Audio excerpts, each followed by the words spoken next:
Welcome back, you lovely bunch. Thanks for tuning in. Hope you're all doing good.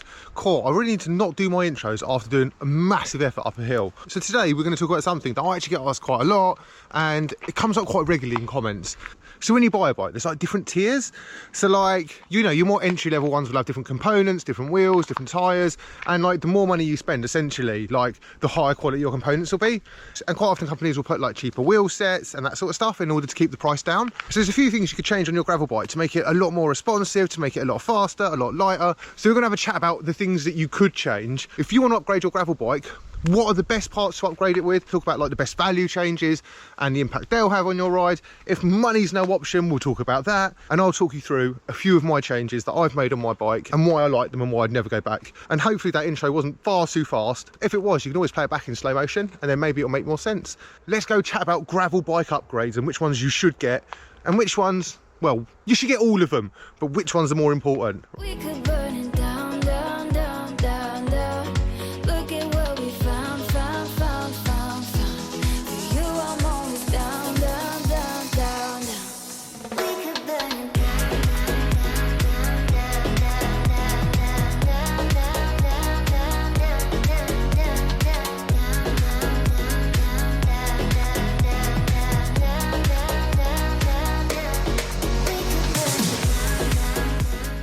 Not a bad place to sit down and chat about the first thing on the list. So this is also the cheapest thing, I would say, that's going to improve the performance of your bike, the feel of your bike, at the least cost, and that is tyres. But obviously it's not just any tyre, and to be honest, you're gonna have to spend money on tyres, you know? You can't just buy the cheapest gravel tyre or the cheapest road tyre and expect it to perform as well as those higher end ones. And honestly, the higher end ones do make a big difference, you know? Like, there's so many different types of tyres you could use. And a few of the key points are the tread, the width, the size, well, actually there's a lot of things, to be honest. So one of the most important things for me is the tread. Like, the tread has to match the terrain where you live. Like, if you live somewhere that's really dry and dusty and it's not huge rocks, you can get over lower like centre like this, and then you have like a smaller tread, like tighter like gaps between the little knobbles, and that will give you like a faster tyre. Whereas if you live somewhere that's really muddy and you're riding more aggressive stuff, you want a more aggressive tyre. And you see like gravel range of tyres, it goes from like basically like a slightly aggressive like road tyre essentially to like a full-on cross-country tyre. Like, mine's a bit of a mix of both. Look, this is the Goodyear connector.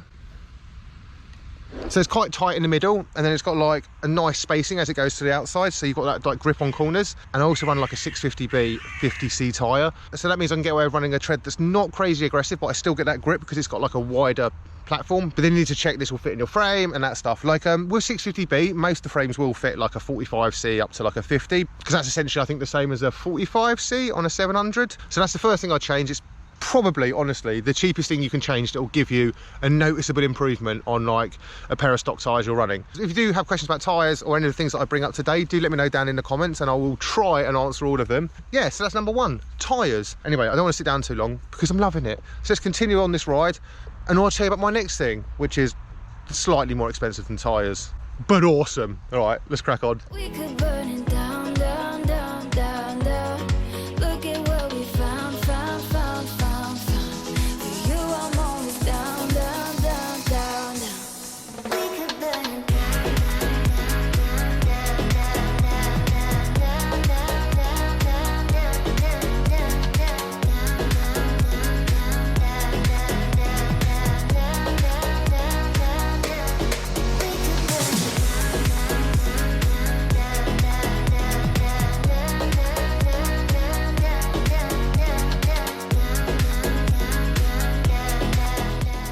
Okay, so next on the list of the gravel bike upgrades is, and this is probably the most expensive change you'll make to your bike, a good set of carbon wheels. So a lot of gravel bikes come with like aluminium wheels as stock. They are quite a bit heavier than a set of carbon wheels. They don't feel as nice, they're not as strong, they're not as stiff. Like, they're just nowhere near it at all.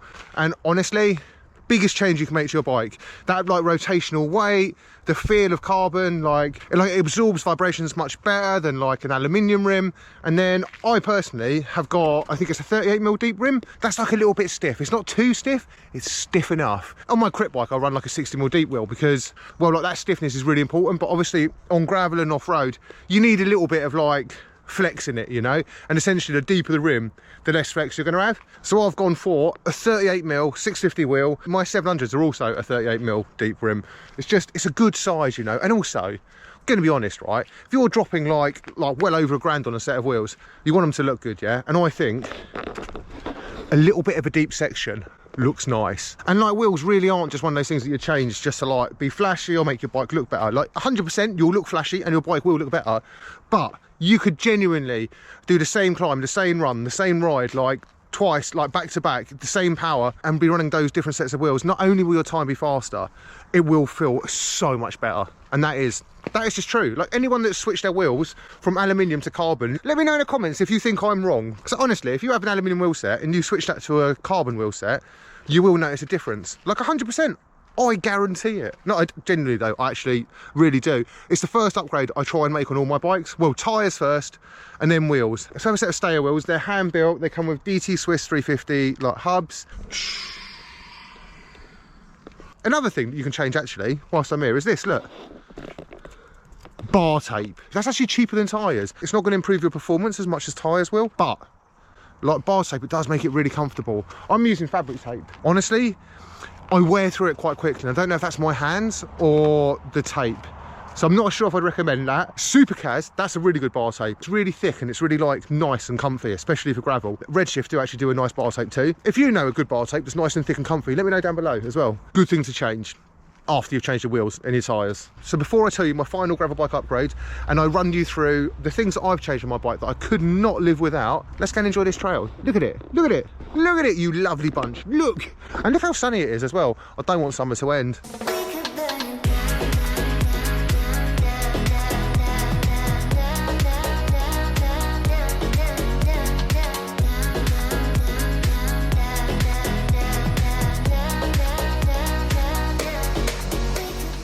You know what I didn't say? I didn't say about wheel size. Doesn't matter. A carbon wheel is a carbon wheel. Whether you're running a 700 or a 650, carbon is better.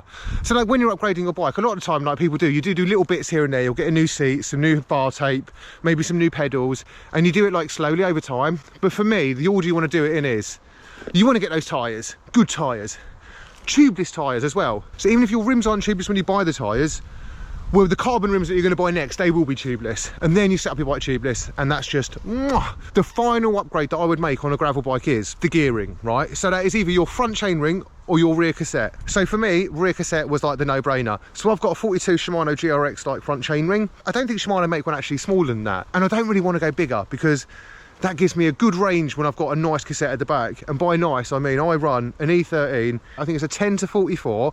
So like, at my easiest gear, I'm running a 40-44. And for Devon and some of the stuff that I ride, and like those more techie mountain bike trails when you need a really light gearing, that makes a massive difference, you know? Now, you are limited by what cassette you can put on your bike depending on what driver it is. So the thing about an XC driver is you can get a lot smaller at the small end, essentially, of the cog. So I think I said 10 tooth.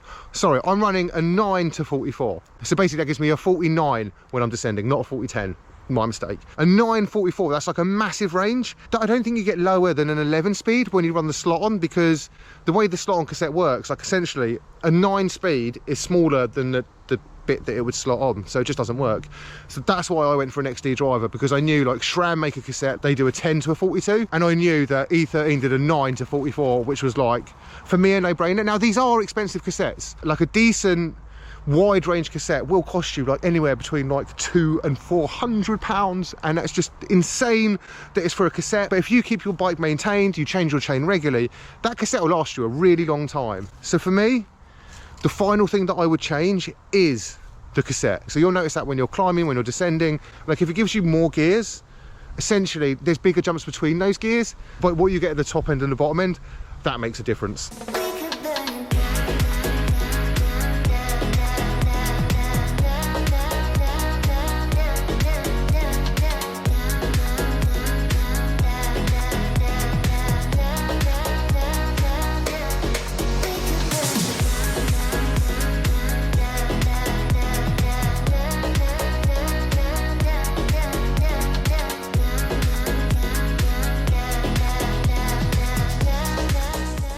Yeah, so that's the bits that I would change if I were you guys. And so for me, the bits that I'd never change back from, or I mean, at the moment I'm pretty set on this, 650B wheels. Carbon, obviously, hand built by Stayer. So I love the Goodyear 650 by like 50mm tyres. They're amazing. Like, so that for me, first thing, I'm not going to change my wheel size. The second thing is the bar width. Like, just run a wider bar on gravel. 100%. Once you do that, won't regret it, honestly. Like, I should have mentioned that in the things to change. But like, a wider bar is definitely one that I couldn't live without now. And the last thing, I mean, this is a bit more of a like specialist thing, and it's not going to be for everyone, but a power meter. So look, I've got this in-peak power meter. You guys see that? So essentially, you send your crank off to in-peak, they bash a power meter on it, send it back, and then you ride with power. And honestly, like for training, just for general data, and I love all that sort of stuff, I couldn't ride a bike without a power meter now. I mean, I can ride a bike without a power meter. I just like that data. I like seeing it. It helps me with training. It helps my efforts. I can stick to a certain power a lot easier because I can see it. There's no guesswork in it, you know? So for me, a power meter is the third thing, and that's what I'd never take off my bike. I'd find it really hard to go back now. I will add in the wide range cassette for bonus points. They're the things that I would keep and I'm never going to change and I love about my bike. By the way, it's Marin Headlands, my bike, for anyone that's watching that hasn't, I don't know, that I haven't told about it before. And I'm sure there's a video and I'll link it below where I talk to you all about it. Let me know what things you've changed on your bike, what things have you changed, what things will you change, what things do you want to change. That's kind of the same thing. But anyway, thanks for watching. Remember to like, comment, subscribe, and I'll see you all very soon. Bye.